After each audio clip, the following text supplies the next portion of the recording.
అమ్మో ట్రంప్ అంటున్నాయి ప్రపంచ దేశాలు. అమెరికా ఫస్ట్ అంటూనే అన్ని దేశాలపైన తన పంజా విసురుతున్నారు ట్రంప్. 10 నుంచి 49% వరకు సుంకాలను విధిస్తూ తాను అనుకున్నది మొత్తం చేశారు. ముందైతే 10% పెరుగుతాయి, కొన్ని రోజులయ్యాక మిగిలిన సుంకాలు విధిస్తామని చెప్తున్నారు. సో భారత ఉత్పత్తులపై 26% సుంకం విధించింది అమెరికా. ప్రతీకార సుంకాలు విధిస్తూ భారత్పై ట్రంప్ కీలక వ్యాఖ్యలు చేశారు. మోదీ తనకు స్నేహితుడు అని చెప్తూనే భారత్ వ్యవహారం మాత్రం ఈ విషయంలో సరిగ్గా లేదు అంటున్నారు. అమెరికా ఉత్పత్తులపై భారత్ 52% సుంకాలు విధిస్తోందన్న ట్రంప్ అమెరికా బైక్స్ పై ఏకంగా 70% సుంకాలు విధిస్తోందని భారత్ పై వ్యాఖ్యానించారు. ఇక వాణిజ్యంలో శత్రువు కంటే స్నేహితుడే చాలా ప్రమాదకరం అంటున్నారు ట్రంప్. సుంకాలు వివిధ రంగాలపై చాలా ప్రభావం చూపించబోతున్నట్టుగా తెలుస్తోంది. ట్రంప్ సుంకాల కారణంగా వివిధ రంగాలపై రకరకాల ప్రభావం పడబోతోంది. ప్యాసింజర్ వాహన దిగుమతులపై సుంకం 2.5% నుంచి 28.5% పెంచారు. ఇక యాపిల్స్ మీద సుంకం ఉండేది కాదు, ఇప్పుడు దాన్ని 26% పెంచారు. బియ్యం మీద 2.7% నుంచి అది 28.7% పెరిగింది. స్విచ్ బోర్డులు అలాగే రూటర్లపై 0 నుంచి 26% సుంకాలు పెంచేశారు.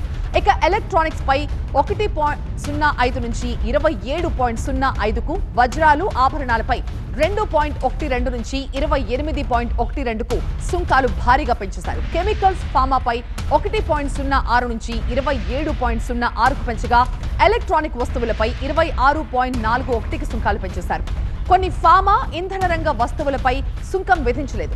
ఆటో, అల్యూమినియం వస్తువులపై కూడా సుంకాల నుంచి సడలింపునిచ్చారు. మా అసోసియేట్ ఎడిటర్ సుకుమార్ లైవ్ లో జాయిన్ అవుతున్నారు. సుకుమార్, ట్రంప్ సుంకాల దెబ్బ మొత్తం ప్రపంచంతోనే అబ్బా అనిపించేలా కనిపిస్తోంది. ఏంటి ప్రధానంగా భారత్ పై దీని ప్రభావం ఎలా ఉండే అవకాశం కనిపిస్తోంది? ప్రపంచ ఆర్థిక వ్యవస్థను మొత్తం రీసెట్ చేస్తాను అంటూనే ఎట్టకేలకు రీసెట్ చేసిన పరిస్థితి మనకి ట్రంప్ ద్వారా తెలుస్తుంది. ముఖ్యంగా ఇండియా విషయంలో మాత్రం చాలా స్నేహపూర్వకంగా ఉంటూనే మరోవైపు టారిఫ్స్ విషయంలో కాంప్రమైజ్ కాను అని క్లియర్ కట్ ఇండికేషన్ ఇవ్వడం జరిగింది.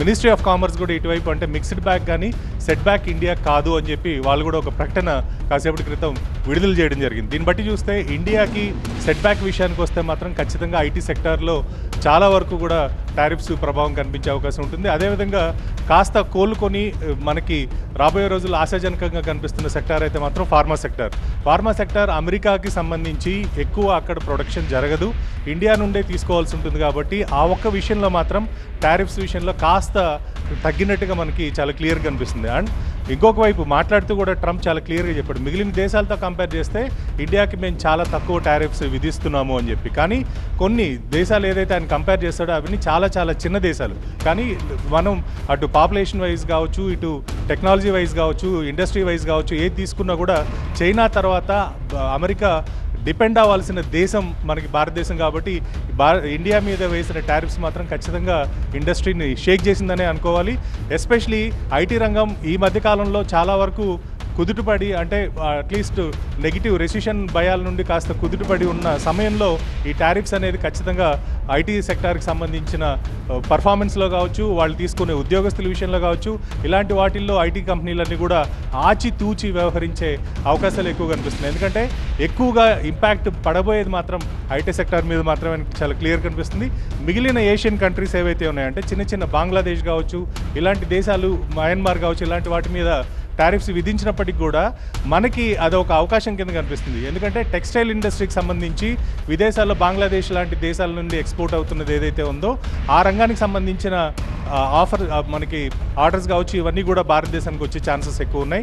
దీనివల్ల మన జీడిపి అంటే జాతీయ స్థూల ఉత్పత్తిలో కూడా స్వల్పంగా పాజిటివ్గానే ఉండే ఛాన్సెస్ ఉన్నాయి. బట్ ఓవరాల్గా చూస్తే మాత్రం ఇండియాకి ఒక విధంగా ఇది మిక్స్డ్ బ్యాగ్ అని చెప్పాలి. ఒకవైపు ఆనందించాలో, మరోవైపు ఏడవాలో తెలియని పరిస్థితి. ఇవి కాకుండా కొత్తగా రాబోయే రోజుల్లో మళ్ళీ రివిజన్ చేసి మిగిలిన సెక్టార్స్ ఏమన్నా వాటి మీద కూడా వేయాల్సి వస్తే టారిఫ్స్ విధిస్తానని చెప్పి ట్రంప్ చెప్పడం చూస్తే ఇప్పుడు ఏదైతే ఎగ్జంప్షన్ ఇచ్చారో ఫార్మా సెక్టర్, దాని మీద ఎలాంటి టారిఫ్స్ రాబోయే రోజుల్లో పడబోతున్నాయి అనేది మాత్రం వేచి చూడాల్సింది.